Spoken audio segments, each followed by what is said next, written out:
Who is that? A timeless village, a spine-chilling wood and a heartbreaking suicide await the Most Haunted team as we return to Sussex.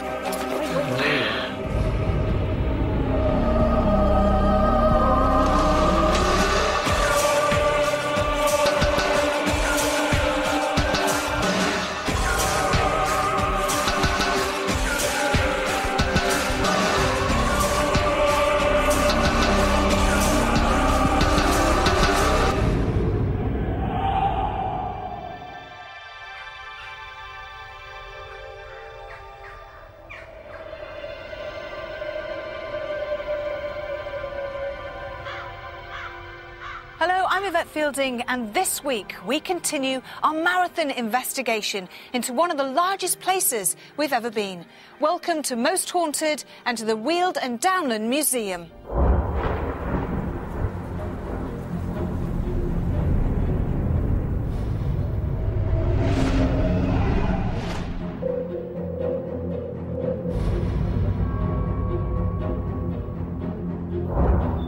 First opened in September 1970, the Weald and Downland Open Air Museum is a collection of historic buildings, some dating as far back as the 13th century.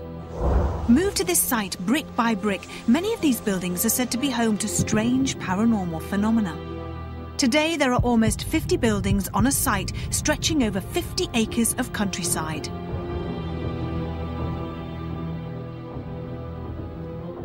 With such a vast area to cover, we have decided to split the investigation over 2 nights. On our first night, we concentrated on a group of buildings located at the centre of the museum. This investigation revealed what we believe was evidence of poltergeist activity.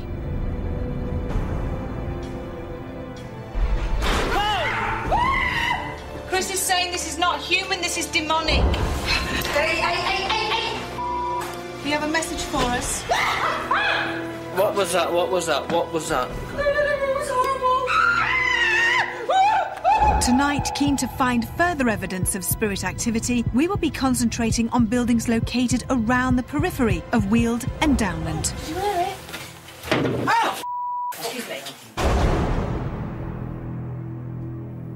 Deep in the woodland at the edge of the site is a medieval cottage which was constructed from a 13th century excavation.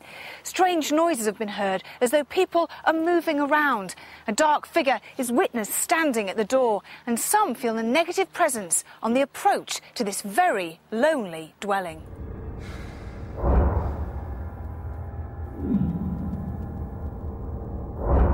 This house was originally situated in nearby Midhurst and is thought to be the most haunted property on the whole of this site. Many people get the feeling that there is something watching them. Also, heavy-booted footsteps are often heard, poltergeists and a dark, sinister figure that causes so much fear that some refuse to enter.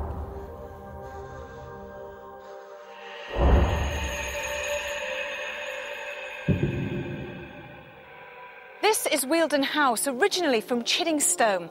Many people have reported strange phenomena going on inside. Figures have been seen looking out of the upper floor windows, and some visitors feel as though they're surrounded by the hustle and bustle of an invisible family going about their daily chores.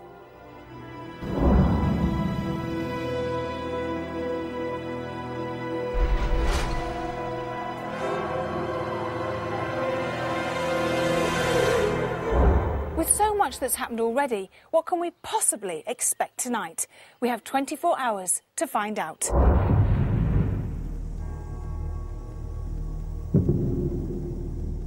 Knowing that Pendian House, originally from Midhurst in Surrey, will be the main focus of tonight's investigation, I have asked historian Leslie Smith to research this building's past. One of the houses that's been bought here has a particularly interesting background. It was in fact very nearby and brought because it was under risk of demolition. A lovely house built in 1609, we know, because the wood has been tested and gives the specific year. Some of the timbers in the house date older than that, which suggests that the Clare family, who built the property, father and son, appear to have lived there. May have used timbers from what was there before.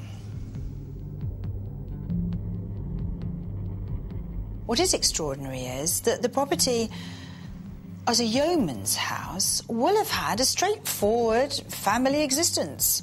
Not necessarily very blood and thunder. Yeomans, of course, were landowners with some wealth. With the benefit of having already spent one eventful night in Weald and Downland, what more will parapsychologist Dr. Kieran O'Keefe be looking out for as we prepare to investigate this timeless village?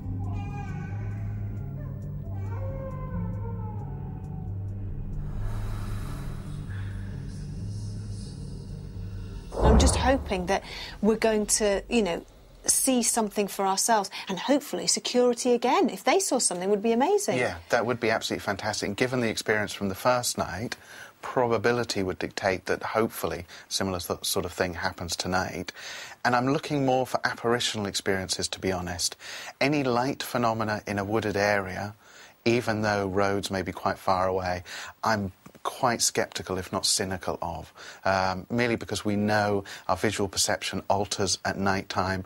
You've got trees around, so you've got shadows. All it takes is a very far-off light source for us to think that it's associated with that particular wood.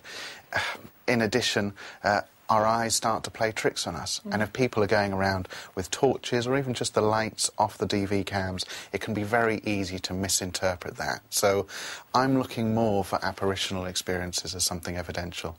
Fantastic. Well, we've got a lot to look forward to and a lot of ground to cover again. It is clear that both Kieran and I are looking forward to getting tonight's investigation underway. But will the spirits said to haunt this village of the damned come to greet us? I think we'll get so much stuff here.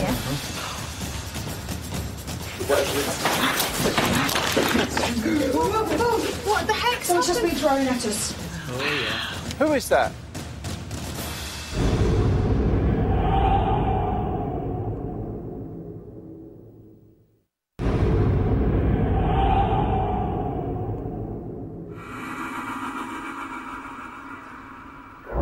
Welcome back to Most Haunted. You join us on the second night of an investigation into the Weald and Downland Open Air Museum, a village of historical buildings moved here brick by brick from their original locations in the southeast of England. Medium Chris Conway, who has already made contact with the spirits of this village on our previous night's vigil, is quick to pick up on the presence of a dark, cloaked figure as we start our lit walk around in Pendean House.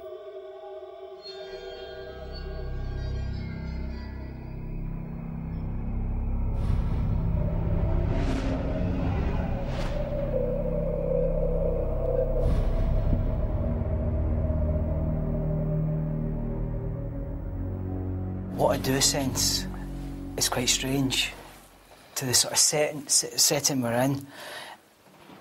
I'm going to call him a monk, okay? It's nothing to do with this property. It's this land, okay? I'm calling him a monk because I'm not an expert and I'm only saying what I can see. But the strange thing is, he's not dressed. To me, a monk wears brown sort of costume. This one is wearing a black costume. I think this guy would probably be seen walking